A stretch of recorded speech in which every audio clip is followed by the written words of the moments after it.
passe maintenant à l'enquête étiologique, c'est-à-dire on va faire une enquête pour chercher la cause de cette anémie.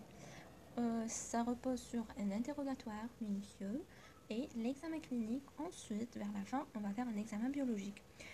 À l'interrogatoire, qu'est-ce qu'on va chercher? Premièrement, on va chercher le mode d'alimentation pour voir s'il y a une carence. Peut-être que cette personne, elle ne mange pas assez des fruits ou bien des protéines pour la vitamine B12 et B9. Ou là, les aliments riches en fer, on ne peut pas savoir. Donc, il faut poser ces questions. Le mode d'alimentation. Ensuite, les antécédents personnels. Chez la femme, on va chercher le nombre des grossesses, la notion de troubles de règles ou bien les hémorragies digestives. Parce que c'est très important. Alors, chez l'homme, on va chercher les hémorragies digestives. Ensuite, on passe aux antécédents familiaux. On va chercher la notion d'anémie hémolytique chronique, parce que c'est héréditaire. Et on va chercher aussi la consanguinité des parents, si les parents ils sont cousins ou de la même famille. Après, pour le mode d'installation de cette anémie, on va poser la question si c'était brutal, si c'était vite ou bien si c'était progressif. Si c'était brutal, ça va être une anémie aiguë, ou bien progressif, c'est une anémie chronique. Ensuite, pour l'examen clinique, on va rechercher des signes cliniques précis qui vont nous orienter vers telle ou telle étiologie. Voilà. Pour la splénomégalie et le subictère, directement, on va penser à une anémie hémolytique chronique.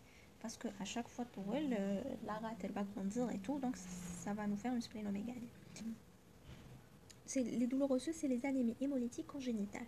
Tout à l'heure, on a cité on a vu la possibilité d'ulcère chronique de la jambe.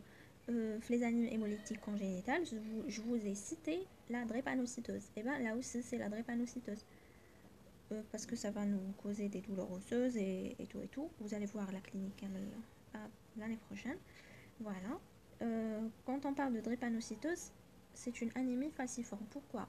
Parce que une falciformation des globules rouges. C'est-à-dire, les globules rouges, ils ne vont plus avoir une forme normale. Et sous forme de fossiles. Donc vous écrivez sur Google et vous allez voir leur forme.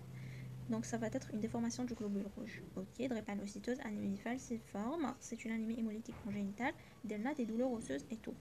Et aussi, les douleurs osseuses, on va penser aussi à une leucémie aiguë. La leucémie aiguë, tout ce qui est leucémie, c'est-à-dire on a des cellules malignes à l'intérieur de la moelle osseuse, c'est-à-dire automatiquement on aura des douleurs osseuses. Ensuite, quand on a une fièvre et des hémorragies cutanéo-muqueuses, on va penser à une insuffisance médulaire. Parce qu'en cas d'insuffisance médulaire, on n'aura plus de plaquettes. Ensuite, il n'y aura plus de coagulation, on aura des hémorragies. Voilà. Et pour les adénopathies et les splénomégalies, aussi on va penser à une leucémie aiguë. Donc la leucémie aiguë, c'est les douleurs osseuses, et les adénopathies et splénomégalies. Les adénopathies, c'est un signe de malignité. Voilà. Après, on passe à l'examen biologique. À l'examen biologique, on a les indices hématimétriques, on a le frottis sanguin, ensuite on a d'autres examens. Pour les indices hématimétriques, on en a parlé le début, on a parlé du VGM et du CCMH. Quand les deux sont normaux, on va parler d'une anémie normocytaire normochrome. Si par exemple vous avez une FNS où les globules rouges sont normaux à 6 millions, mais quand vous calculez VGM et CCMH, vous allez dire anémie normocytaire normochrome. Après, si le VGM il est diminué et CCMH diminué, VGM diminué, c'est-à-dire c'est une microcytose, donc c'est une anémie microcytaire, et pour le CCMH c'est l'hypochromie, c'est-à-dire hypochrome. Ensuite, si le VGM il est augmenté et le CCMH normal, on va parler d'une anémie macrocytaire normochrome. Macrocytaire et normochrome, c'est la carence en facteurs antipernicieux. Je vais vous expliquer par la suite pourquoi elle est macrocytaire et normochrome. Le frottis sanguin, qu'est-ce qu'on va voir? Le frottis sanguin, on va le faire pour vérifier la taille. Ah oui, le frottis sanguin, c'est qu'on va voir une goutte de sang ou une petite quantité, une lamelle, ensuite je rouvre le microscope. C'est-à-dire, on va voir le microscope les cellules. On va apprécier leur taille, leur coloration, et apprécier les globules blancs et les plaquettes. Je vous les plaquettes, les globules blancs, les globules rouges et tout. Et on va rechercher la présence de cellules anormales en cas de leucémie. Pour les autres examens, premièrement, on a le taux de réticulocytes.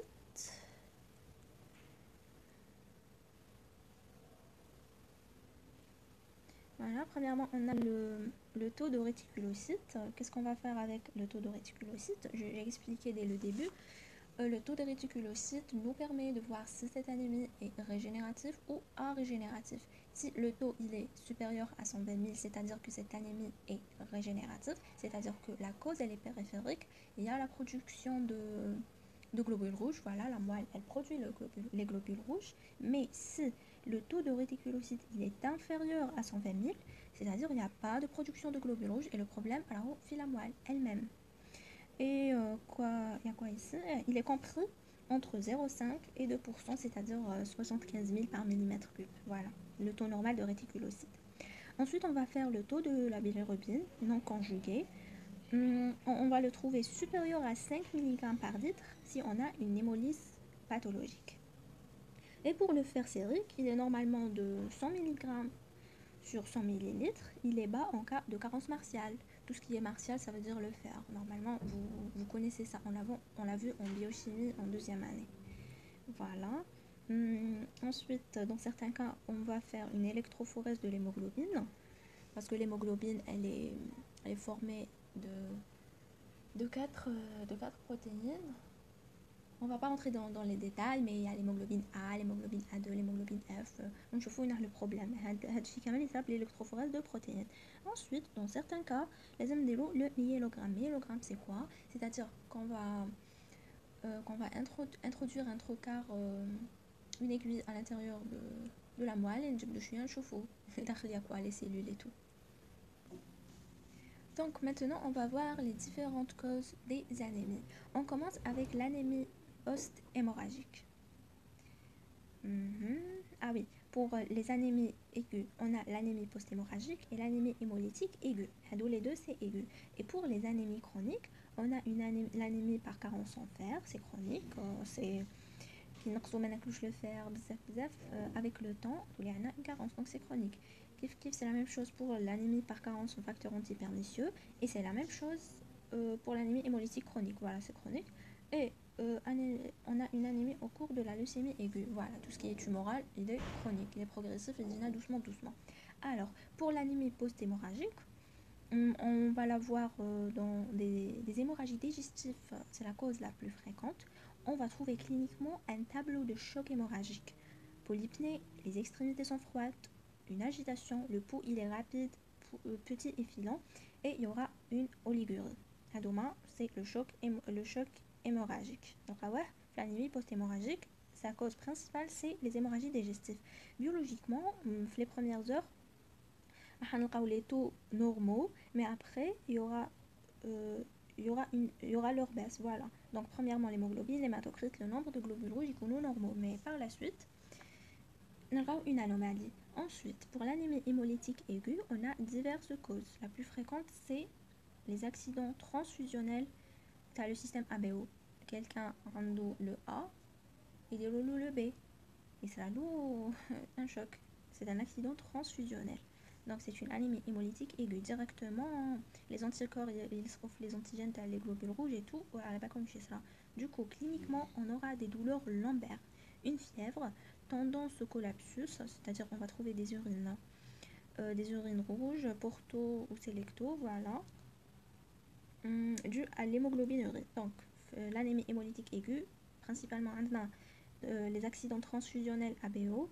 Donc, le patient, il aura des douleurs lombaires aiguës subitement, il va sentir ça, des douleurs lombaires, une fièvre, tendance au collapsus, les urines rouges pour taux de coloration, la coloration rouge pour taux d'hémoglobinurie, on connaît ça.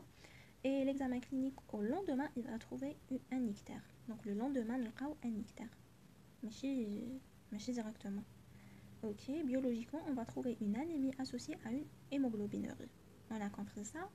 Voilà, comme les anémies aiguës.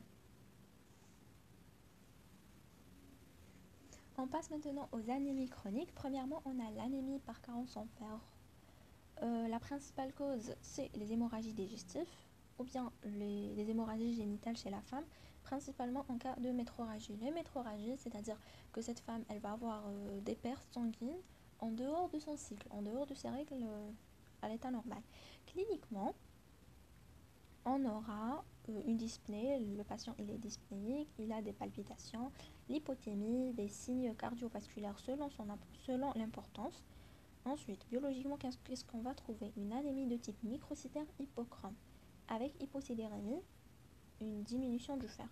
Alors, pourquoi microcytaire hypochrome?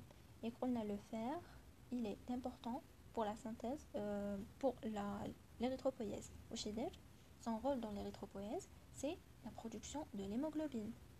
Mais si on n'a pas du fer, on a une carence en fer, on n'aura pas assez d'hémoglobine. Donc on n'a pas assez de couleur pour les globules rouges. Voilà pourquoi on aura une hypochromie. Et pour la microcytose, c'est l'augmentation de l'activité mitotique des érythroblastes. Mitose après mitose après mitose, les érythroblastes irradioétrissement, donc on aura une microcytose. Donc anémie de type microcytaire, hypochrome et arégénératif. Elle est arégénérative parce que le problème c'est la synthèse de l'hémoglobine, donc la synthèse des érythrocytes. Il n'y a pas de globules rouges. Il n'y a pas de globules rouges normaux. Voilà, avec hyposidérémie, c'est-à-dire diminution du fer. Il y a une carence de fer, donc automatiquement il y aura une diminution du fer, donc une hyposidérémie. Ensuite, pour l'anémie par carence en facteurs antipernicieux, les facteurs antipernicieux, les HOMA, la vitamine B12 et la vitamine B9. Oui, la vitamine B12, elle est démasquée lors de la grossesse. Donc la femme, quand elle est enceinte, elle fait qu'elle a une carence en vitamine B12. B9 plutôt, pardon. La carence en vitamine B9, elle est démasquée lors de la grossesse. Voilà. Et la vitamine B12 en cas de syndrome de malabsorption. Vous savez que la vitamine B12 n'est pas absorbée la présence du facteur intrinsèque. S'il n'y a pas le facteur intrinsèque, la vitamine B12 ne sera pas absorbée. Donc c'est la malabsorption principalement. Ensuite, il y aura quoi cliniquement? On aura une anémie profonde, on aura principalement des signes digestifs. Les facteurs antipernicieux et des LUNA, en cas de leur carence, on aura des signes digestifs. Et puis il y aura les signes neurologiques, on en a parlé dès le début, en cas d'avitaminose B12, c'est le syndrome cordonal postérieur. L'anémie, elle est de type macrocytaire normochrome. Normochrome, donc l'hémoglobine elle est normale, il y aura la couleur. Ah oui, pour l'hypochromie, je vous invite à taper sur Google, vous allez voir les globules rouges qui fâchent comme. Pour la macrocytose, l'anémie elle est macrocytaire, pourquoi? Et qu'on a dit que les facteurs antipernicieux, ils sont responsables de la synthèse de l'ADN. Et si on n'a pas synthèse de l'ADN, il n'y aura pas de mitose. Les cellules ne vont pas se diviser. Donc la cellule sera il y aura une macrocytose. Voilà. C'est bon pour les anémies par carence en facteurs antipernicieux. On passe aux anémies hémolytiques chroniques. Les anémies hémolytiques chroniques, en Algérie, les causes les plus fréquentes sont congénitales, c'est-à-dire la consanguinité des parents. Ça présente des retards staturopondérales, c'est-à-dire le petit enfant, mais il a un retard sa croissance. Alors, on a soit une bêta-thalassémie, c'est la thalassémie, ou bien une drépanocytose.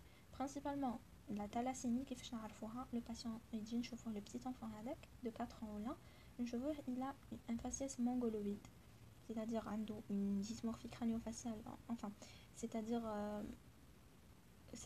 que sa tête elle est déformée, son crâne il est déformé, les joues sont comme ça. Donc écrivez sur Google visage mongoloïde thalassémie, vous allez voir. Donc après la drépanocytose, on aura des douleurs osseuses et disparition de la splénomégalie à l'âge de 10 ans. Cliniquement, on a classiquement la triade hémolytique, c'est la pâleur, subictaire, splénomégalie, pâleur, ictère, splénomégalie. C'est la triade classique de l'anémie hémolytique chronique. Et on aura ulcération de la jambe en cas de drépanocytose, c'est-à-dire. La biologie, on va trouver une augmentation de la bilirubine non conjuguée, une augmentation des réticulocytes, c'est-à-dire que cette anémie va être régénérative. La drépanocytose, elle est très très régénérative. Et dernièrement, on a l'anémie au cours de la leucémie aiguë. La leucémie est une néoplasie des cellules de la moelle osseuse, vous le savez déjà.